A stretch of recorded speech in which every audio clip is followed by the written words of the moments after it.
Hello, my name is James Bettis, and this is my presentation on flight management systems. Now, to start us off, what is a flight management system? Well, it is the onboard computer that is on board every single aircraft in flight, and it provides a variety of functions from performing maintenance to monitoring the aircraft's performance. And it's also replaced both the flight engineer and the navigator. There is no need for anyone else on board to monitor the engine, fuel management, electronics, hydraulics, route planning, radio navigation, and flight timing. Now, this is made up of three main components. The first being the flight management computer, which uses a large database to allow routes to be pre-programmed and fed into the system by means of a data loader, or a data bus, as was previously mentioned. Now, this system is constantly updated with aircraft position by reference to available navigation aids, the most appropriate aids being the ones that are selected automatically during information updates. And the data that is used to send all of this around is called the AIRAC data, or the Aeronautical Information, Regulation and Control data, which is a special form of data as it is updated every 28 days as to avoid any potential bugs. And now onto the automatic flight guidance system. Now, in short, this receives sensor information from other aircraft systems. And to give an example of this, if two aircraft are on the same flight plan and they could meet at any point, this sensor will then notice that and relay this information back to the pilot, who will act accordingly, therefore lowering the risk of collisions. And now onto electronic flight instrument systems. And now, in the simplest way, this is the monitor that replaced conventional systems and flight deck displays.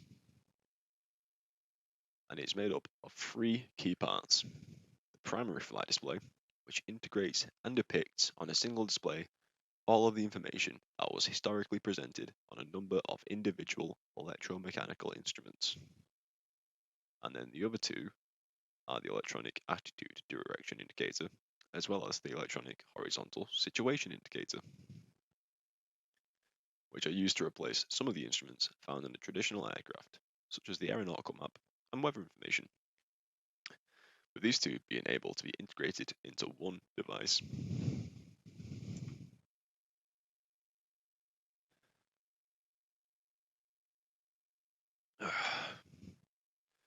And now moving on to the radio navigation tuning. Now, radio navigation aids supply the pilot with intelligence that maintains or enhances the safety of flight. And an example of one of these systems is the VOR navigation system, which has been used for almost over 80 years as it was first developed after the Second World War.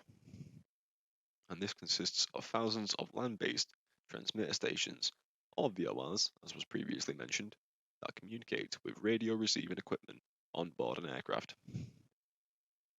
And the signals produced by a VOR transmitter propagate 360 degrees from the unit and are used by aircraft to navigate to and from the station with the help of an onboard VOR receiver and display instruments.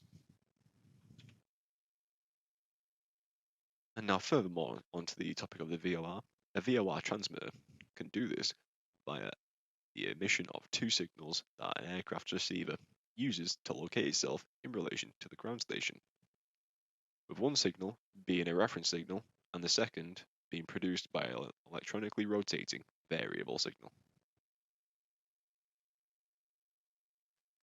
And now onto redundancy and modes.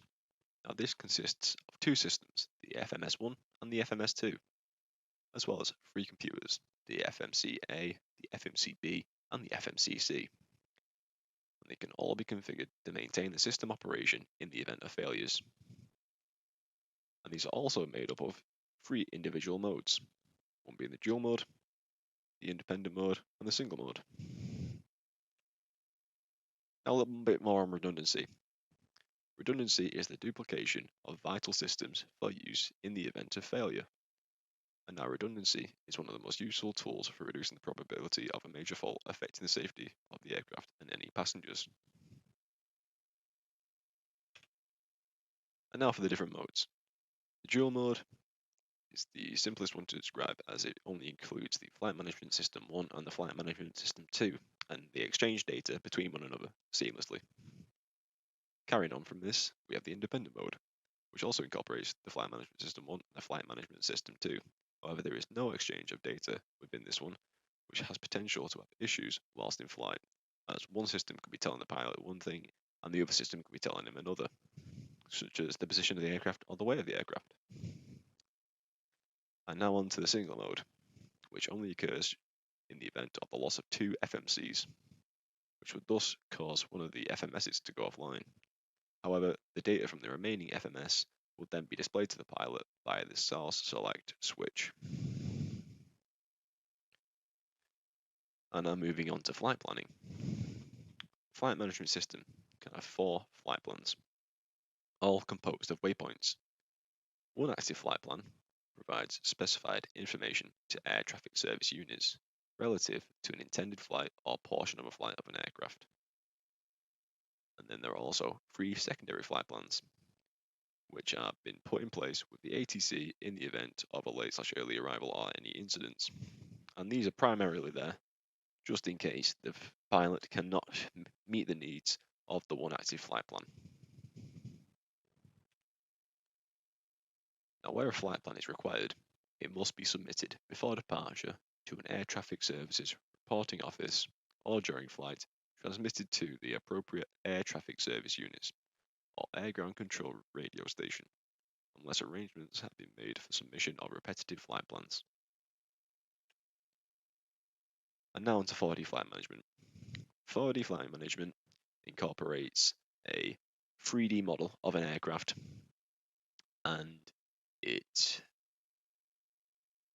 then picks out the most fuel conservative 3D route from the climb to the cruise to the descent in the means of the air traffic control environment.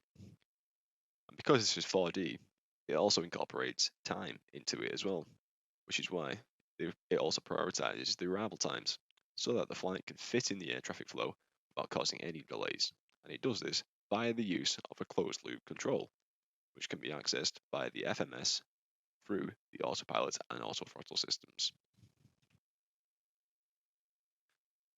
And now, whilst in flight, flexibility is a necessity, as several or more minutes of flight time should be allocated to a flexible arrival time, as this can be impacted due to air traffic, which, as was previously mentioned,